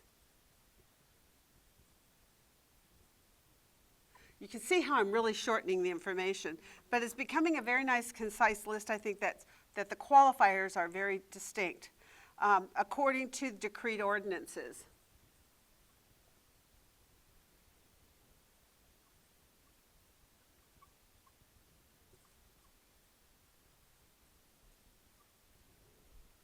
Okay, that's all of Ezekiel chapter 46. You kind of have to pull all those pieces out. In 45, the people they are required to do what? In verse 16. Give an offering for the prince. To the prince, yeah. And that offering that they're required to give to the prince, then the prince is going to sacrifice on behalf of Israel, and it's for atonement. I think that's pretty interesting. 45:16 is that one.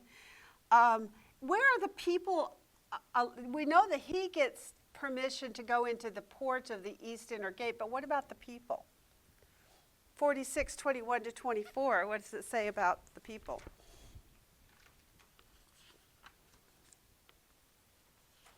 That's the part about what part of the temple? The outer court. Do you remember what happens in the outer court? Those Levitical priests who were demoted. Right, we're going to move this back over here because I wish I had a way to prop it, but it'll be okay. But they get to come back to the Levitical court. I guess it's not on there. Forgot about that. Wrong drawing. Okay, on our other drawing. So where are the people permitted to go to have their for instance, their meals, which are Lord? Where do they go? Into the outer court. Do you remember where in the outer court? And the four corners. Remember, in each of the four corners, there are kitchens for the Levitical priests. They serve the people that are the commoners, and they take those sacrifices that they're permitted to eat of, and there are certain ones that they're allowed to eat of. Those are taken to those outer courts of the four corners of the, and why do you think they put them in four corners? So logical. Because there's so many people and they need to spread them out, right? They put them into the four corners and they cook, that's where they're going to cook the food, and that's where they get to go. They don't get to eat like the prince does in the inner porch looking into the Holy of Holies. And I can't enter, but he can look straight forward and he can see the glory of the Lord coming out towards him. It says he eats before the Lord, which is cool. The people don't get that privilege. What do? They will come to do their worshiping, and they are allowed just in that outer court. The priests come out to minister unto them, and they give their sacrifices to them there at those gates, but they don't get to go into those gates. The prince gets to go into the gate. They stand outside the gates. It's very much like the Day of Atonement in the Levitical service that if you go back and study the Day of Atonement in Leviticus, there they do the same thing. They literally sit on the outer port of the sanctuary. They don't go in at all, even to the inner court. They sit outside and they peer through and watch the high priest doing all the work that take place on that Day of Atonement. So I think that's very interesting. But they are required to do that. They will only permitted in the outer court.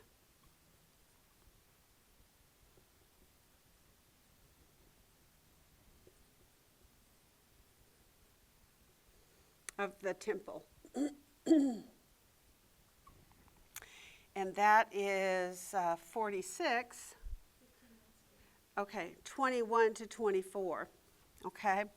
All right. Now the priests, boy, I don't know if we're going to get through it all, but we're going to get this part done anyway. This is good review, and I think it's pretty easy. Once you go there, you're going to see the contrast. We have designated roles.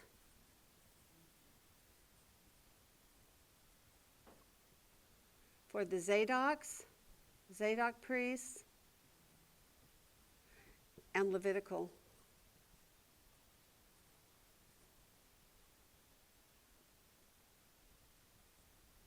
Okay, and that's in 44, verses 13-15.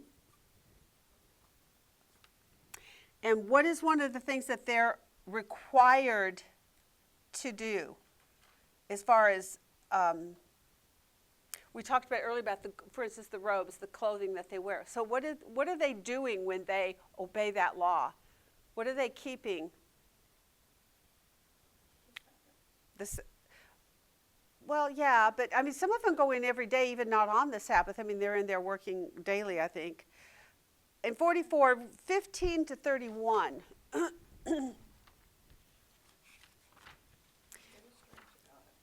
Yeah. So 15-21, this is where there are prescribed atonement offerings for the prince to give on behalf of Israel, but then it goes on to the annual feast for the millennium. Am I in the right place? No, I'm in the wrong one. 44:15, sorry. I knew that wasn't making sense. Okay. This is where you see the breakdown of these two groups and what it is that they're expected to do. But the Levitical priests are told they're not allowed to go into those holy sanctuary areas because of past sin, right? So there's been sort of a demotion of that particular group of priests because of their unfaithfulness, right? So it's a loss of reward, basically. But the Zadok priests are allowed to go in and come near to the Lord to minister to him. And in doing that, then what the priests basically do on the whole is they maintain holiness and ceremonial cleanliness. Now, that is something that harkens us all the way back to the old system, right? It goes back to the days when Israel was first on their land and they had all this system in place. It looks like we're going back to that same system to a great degree, right? So they are to, what is the role for the priests? They will maintain ceremonial cleanness. These are the Levitical? All of them, yeah, all of them. They have designated roles, but on the whole, both of them, they will maintain ceremonial cleanness.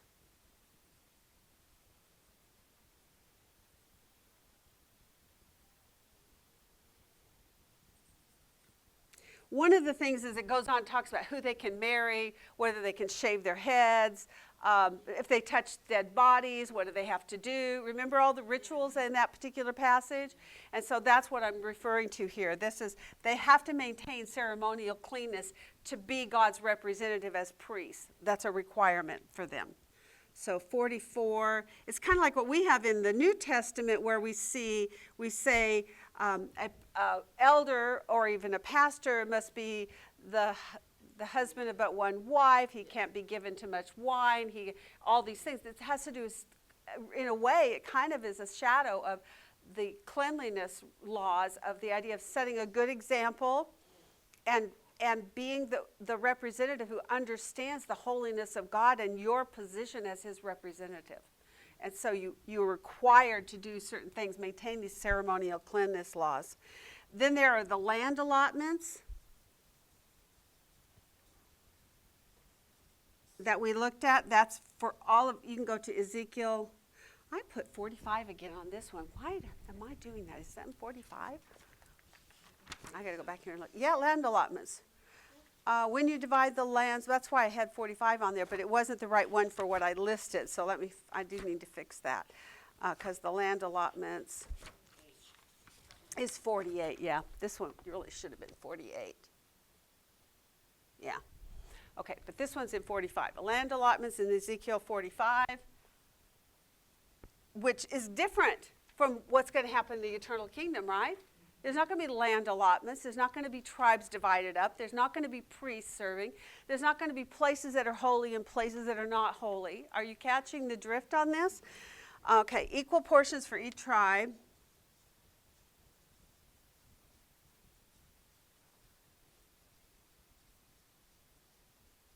Now, one of the things that's going to be similar, though, is going to be the idea of, for instance, the city with its gates.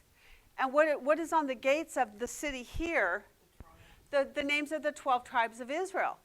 When you read Revelation 21 and 22, what did you see on the gates of that city? No, the names of the 12 tribes. What's on the foundation stones, that's right, and the foundation stones is the apostles, which are not mentioned here for good reason, because they haven't been born yet.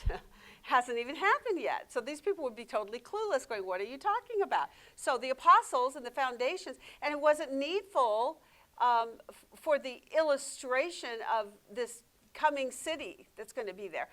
The one that's going to go in the eternal kingdom over here is going to have foundation stones with names of the apostles. Distinguished, different qualifiers.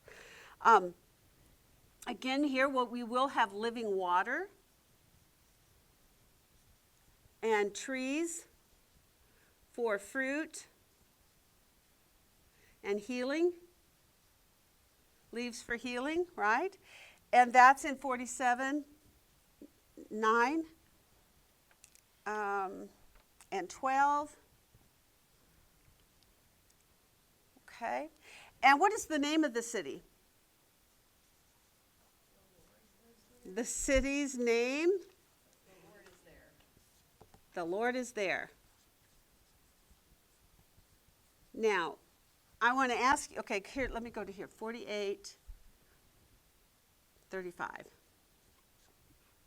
The Lord is 12 gates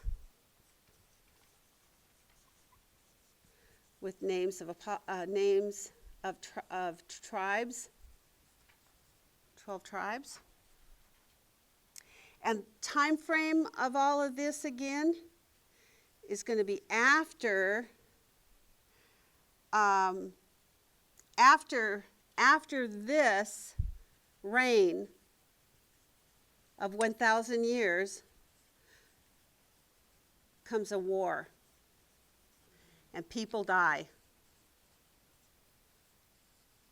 Right? And you see that, well, you can go back to Ezekiel 37 and 38, or is it 38 and 39? Can't remember now. 38 and 39. And then you could go into, I think this is Revelation 20. Yeah, it has to be. Revelation 20. I forgot to put the 20, verses 7 to 10. Okay. So the nation, there are going to be rebels. Remember, when you go into Revelation, it says at the close, in chapter 20, it says that they rise up as the sand of the seashore, and they come against the city of Jerusalem. Who has been bound during this millennial kingdom? According to Revelation, Satan has been bound for this 1,000 years. Follows the tribulation, where it's on the earth. Satan is bound for the 1,000 years. That's in Revelation 20. Does anybody know the verse on that?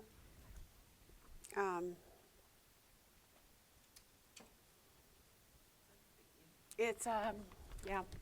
Well, I know we looked at it. Let's see, hold on. It's going to be over. It must be in 23. Yep, Revelation 20, verse 3, okay? And this angel came down from heaven. He laid hold of the dragon, the serpent of old, who is the devil and Satan, and bound him for 1,000 years. And he threw him into the abyss, and he shut it, and he sealed it over him, so that he would not do what? Deceive the nations any more. So that's Revelation 20, verse 3, basically, or 1 through 3. Where was I putting that at? Right here, Revelation 20, 1 to 3. I'm going to kind of circle that a little bit so that it stands out for everybody. Because that's an important piece of this, right?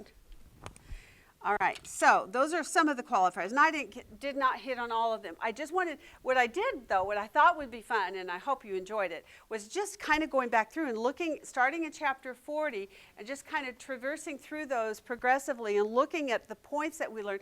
And the points that are up here are really the ones that are most important. All those other details, even if they get lost in the cobwebs at the back of the mind, which they definitely will in mine, there are some major points about it, which are these things what I call qualifiers that distinguish this time frame in history.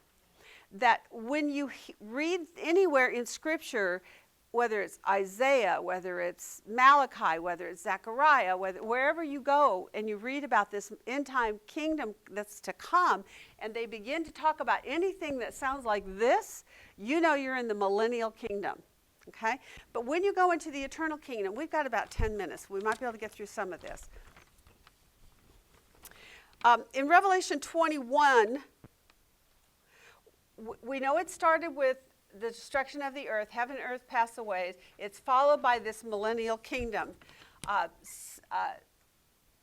Satan is thrown into the lake of fire.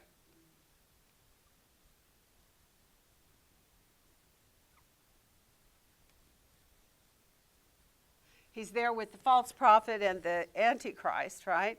And he's going to be there forever. And it's called the second death. Now, there's a couple of resurrections going on when we go into these Revelation records about the first resurrection and the second resurrection, and the earth gives up her dead, and the sea gives up its dead, and this is called the second resurrection. It doesn't mean there's only two resurrections. It means there's two types of resurrections. One resurrection is for any believer, and they can happen at a variety of times, and they do. The second resurrection is for unbelievers, and they go to the white throne judgment and get cast into this lake of fire. But there's another little trick to this, just throwing it out here. It's totally on the side. This is for free. There's also the kinds of resurrection that Jesus did that are not the same. They are resurrections that he did when he resurrected people. Did he give them a glorified body? No, he brought them back to life, physical life. So those resurrections are simply to come back to physical life in order to prove the deity of who he was. But these resurrections are talking about the glorified body. You can go into 1 Corinthians 15. That's what this kind of resurrection is talking about. But here we see Satan is thrown into the lake of fire. It's the second death. So what's the first death for a human being? What's the first death? Physical death. The second death is once you go before the great white throne and you're condemned forever into hell, your second death. You die and then you get to die again.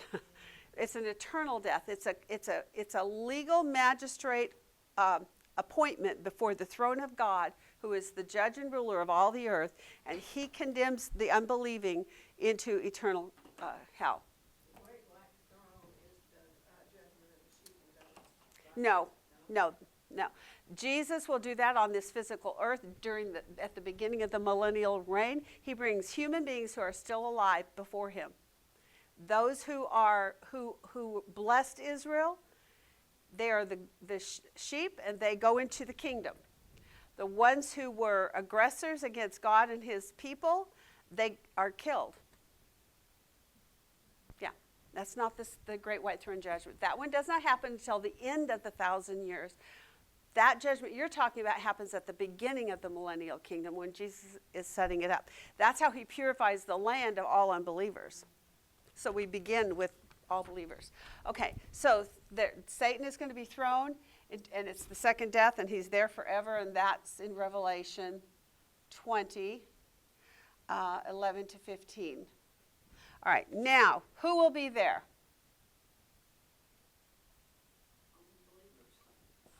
Only believers. Okay, that's Revelation 21:7. And another way he says it, the overcomers, especially in Revelation. He talks about overcomers all the time. The whole first 3 chapters, in particular chapter 2 and 3, is he who overcomes shall inherit these different things. Okay, and that's in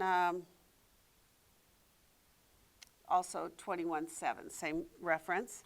He also calls us in 21:9 of Revelation, who's going to be there in this millennial kingdom? The bride. Which, by the way, in chapter 19 is the one following behind him on white horses when Jesus returns, is the bride, the wife of the Lamb. Now we're called his wife, not his. We were his bride, meaning engaged. Now we are married. 21:9, okay? Who will not be there?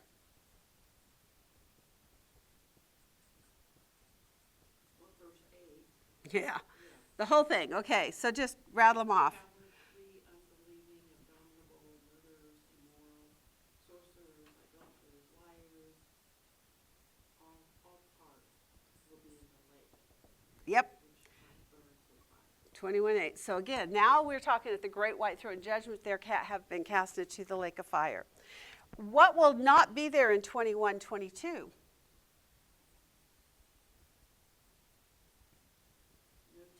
No temple. Very interesting. What will not be there? No temple. Would you say that's a distinguishing qualifier between this and this? Had you caught that before this moment? Did everybody catch that? Okay, because if you had, then you would always be able to see the distinguishing difference between what's going to happen during a millennial time and what's going to happen in the eternal kingdom. When the earth is destroyed, 1 Peter, or 2 Peter rather, chapter 3, and the heavens melt away, the new heaven and the new earth is birthed. Romans says then he will, or Revelation then says once the earth is burned up, the new heaven and the new earth comes, and he says, and I will make all things new. And he calls it what in...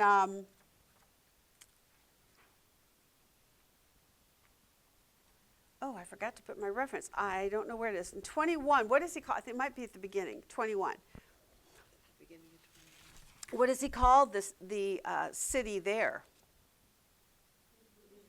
The New Jerusalem. Is that the same as what he calls this one?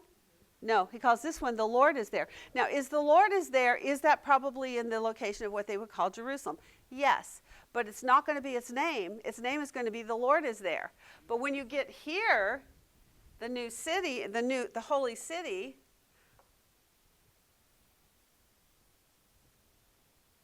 is called the New Jerusalem. That's its name. That was Revelation, was it 20 verse 1 or 2? 2, thank you. I forgot to put it on here. Yeah. Where does it come from? In 21, 1 and 2, where does it come from? Yep, it comes down out of heaven. That's not what happens here. This comes from, it's on the earth, right? Here, this one comes down out of heaven because this has been destroyed. There has to be a new one. And he says in 21:5, what is he doing?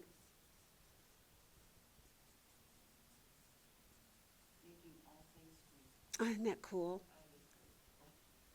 I think we talked about it one time before. Why would God find it necessary to destroy this and give us something all new? There has been sin. Again, distinguish between the common and the profane, the holy, the clean, and the unclean. And therefore, because this earth has been contaminated in that way, God says, I'm going to make all things new. And whatever will enter here is what? Only the believers, only the overcomers, only the bride, the wife of the Lamb. What will not be there are the cowardly and the unbelieving. What will not be there is the temple. There's no need for it because who's going to be its temple? Yeah, Jesus and God are its temple. That was, what verse was that? 22. Okay, so 21, 22. Okay. All right. One of the things I thought was pretty good, 21:16. How big is this city? Do you have it in 21:16? It's laid out as a square, and its length is as great as the width. Mm-hmm. He measured the city with a rod 1,500 miles. A square of 1,500 miles. How big did we say this one was? 1 mile. Whoa. Whoa. Doesn't that just blow your mind? I don't know about you, but I put that on paper last night and went, oh my goodness. That's exciting. 21:16. Talk about get lost. 15,000. Oh, tell me what was the number? 1,500. Okay. Oh, so 2 zeros, not 3. Right. Sorry. I told you I'm really bad with numbers. This is why I did not, I don't even need a zero right there. I need a comma there. Got it. 1,500. See, I put it on here wrong. I'm not good with numbers. They don't calculate in my head at all. We see this city, the distinction of it, where this is all made with things like stone and different kinds of woods, and I can't remember what some of the other things were, but everything's engraved and carved. But this one is adorned with precious stones and with gold, and unbelievable. I just want to add, because I looked it up, because I didn't write it down, but like 2 cities that are 1,500 miles apart are Phoenix, Arizona, and Richmond, Virginia. Wow. Give you a, like, here's the United States, like, so much Richmond on the Arizona to Virginia, basically. holy moly. That's just the one side. But you know, you got to remember, this is our new heaven and our new earth. So it is the new earth. That is amazing. No need of the sun or the moon. I'm just going to whip through these so we can be done. God illuminates it, and the Lamb is its light. So what will we have light and sun and moon here? Yes. What are we growing during that time? Open spacings for growing food. What are you going to have growing food during the millennial kingdom? The seasons, the sun and the moon, right? But in the new heaven and the new earth, there is no need for the sun or the moon, because God is going to illuminate it, and the Lamb is its lamp. Well, it seems like we wouldn't have to have it, but it seems like God does let us have it. It's like it's an enjoyment. How many of us love to eat? Yeah, That's true. right. Right. But, you know, when you're in your glorified body, you've died, you've been resurrected, you're now in a glorified body. And I believe, and it doesn't explain to us all of it, but it seems like in the eternal kingdom, maybe there's still people in their flesh. I don't know. It doesn't really say. It says that there's healing for them, the nations. They eat of the leaves of the tree, and there's food for them. But I still, in my head, am kind of holding on to the idea. That the glorified body doesn't act like this one, it's just. Well, I think 1 Corinthians is the one I would fall back to, because it says mortality must take on immortality. The flesh has to take on, you know, this new thing in order to live in that state of spiritual. Well, and that's what I think. So, but I do know that Jesus says when he comes back, he eats with us in the millennial kingdom. We know they're eating there because they're doing all those sacrifices and eating meals.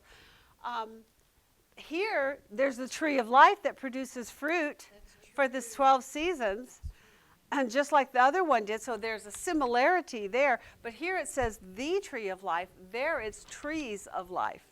So there's this single tree of life here. It is, and as a matter of fact, I remember when we drew it out in our Revelation study, some of the visuals that I kind of pulled off of, because I didn't think of it myself, was kind of like this. Have you ever been to the redwood forests, where you can literally drive underneath some trees because they've grown so big and their roots go out and things settle underneath, and you can drive a car through them. Excuse me. So in the eternal kingdom, it sounds like the tree of life hovers over the streets, because its roots are on both sides of the road, the street, or whatever it is. So interesting. Yeah, but it seems like we must be eating, or why would we have fruit growing there? I'm claiming we get to eat because I am looking forward to having my taste buds back so I can taste and smell again. That'll be great. The nations will walk by its light, and the kings of the earth will bring their glory into it. So there's no temple there, but God is there, and Jesus is there, and they are the temple, and yet the nations are allowed to come in. Why? Because they're all believers, they're in their glorified state, and they're allowed to be in the presence of God. But in the millennial kingdom, not just anybody gets to be in the presence of Christ, even during the 1,000-year reign. Now, I know that's going to ruffle some feathers about people who say, wait a minute, we come back, we're in our glorified bodies, why can't we have access to the throne? What do you think might be the necessity of a dispensation in time when we have come back to be the helpmate of Christ to win souls, right, and to rule and reign with him? But what might necessitate us not having that full access, we may, it doesn't tell us one way or the other. But what may facilitate that, the necessity of that, is again that the temple itself in that millennial kingdom seems to also be very much a teaching tool, a demonstration of the holiness of God and the unholiness of man, man's necessity to come to God in the way that God says. I don't know. Okay, in the millennial kingdom, the bride of Christ will be coming back in glorified bodies. Mm-hmm. But there will be perishable bodies. That's right, living there. Okay, so the imperishable cannot procreate, but the perishable. That's right. That's correct. Right. Those in their flesh can procreate, but we won't because we're in our glorified state. Yes, we'll be the shiny ones. One with the glowing cross on our head. And you know the thing that was really interesting here? Just in 1.2125, what do we learn about its gates? Yeah, will never be closed. Isn't that neat? Do you remember over here?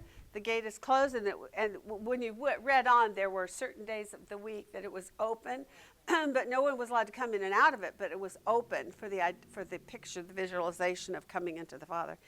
Nothing unclean shall ever come into it.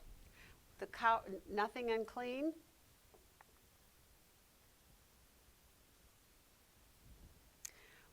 Will come 21:27. Only those whose names are written in the Lamb's Book of Life. There is a river of life. Again, there's the tree of life.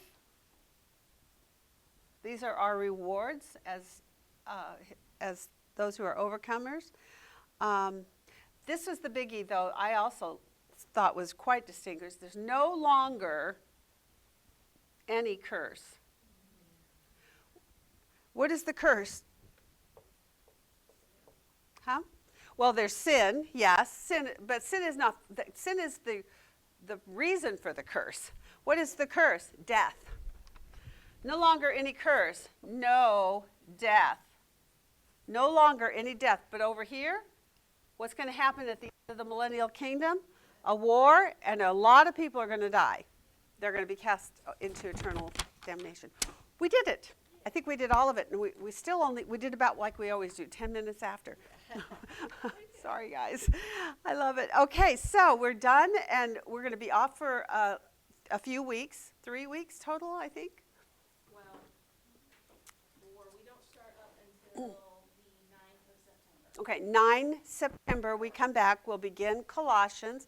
Get your books ordered. Your observation worksheets are all in those how-to study precept upon precept books in Colossians. So get those ordered through Precept Ministry. Will we do Philemon after? Philemon is remember how 1 John had 1st, 2nd, and 3rd John in it, and it kind of barely touched 2nd and 3rd John, but they were part of it, sort of. There was like 1 week of homework were part of it. I think that's what they're going to do. I'm not sure. I haven't done for Colossians where they blended it with another minor book, but it's just added in. And we do have extra weeks in November because this is shorter. It's only 9 lessons, so when Kate starts going through it, she might say, I'm going to add one at the end where we'll just Hit Philemon, maybe, yeah, if it's needed, yeah. So that's the plan. We're going to do Colossians. Colossians includes Colossians and Philemon as a joint study together. I think Philemon will be very minor, but it's going to be in there. Our emphasis is going to be Colossians. And so we'll come back in September the 9th, you said. Okay. All right. So that's it. We did it. We got through Ezekiel. I know it was a lovely study. It was a good one. I hope you enjoyed it. Thank you.